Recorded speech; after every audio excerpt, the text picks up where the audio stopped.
నమస్కారం. నా పేరు శ్రీరామ్ శర్మ. అలహాబాద్ హైకోర్టు ఒక తీర్పు ఇచ్చింది. భర్త భార్య పేరు మీద ప్రాపర్టీ కొన్నాడు, స్థిరాస్తి.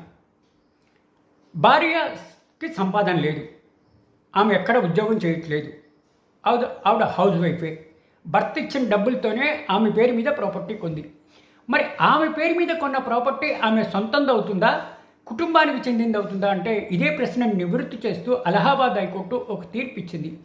ఆవిడకి ఆదాయం లేదు, ఆవిడ ఎక్కడ ఉద్యోగం చేయట్లేదు, ఆవిడకి ₹1 శాలరీ రావట్లేదు, అయినా కూడా భర్త ఆవిడ పేరు మీద ఈ ప్రాపర్టీ కొన్నాడు అంటే ఇది కుటుంబ ప్రాపర్టీ కింద వస్తుంది అని ఈ విధంగా తీర్పు ఇవ్వడం జరిగింది. ఆవిడ అన్ఎంప్లాయిడ్, హౌస్ వైఫ్, డబ్బులు సంపాదించట్లేదు, అయినా కూడా ఆవిడ పేరు మీద కొన్నారు అంటే భర్త తన సొంత డబ్బుతో ఆమె పేరు మీద గౌరవంతో కొన్నారు కాబట్టి ఆ ప్రాపర్టీ అంతా కూడా కుటుంబానికి చెందిందే అవుతుంది, ఆవిడది కాదు.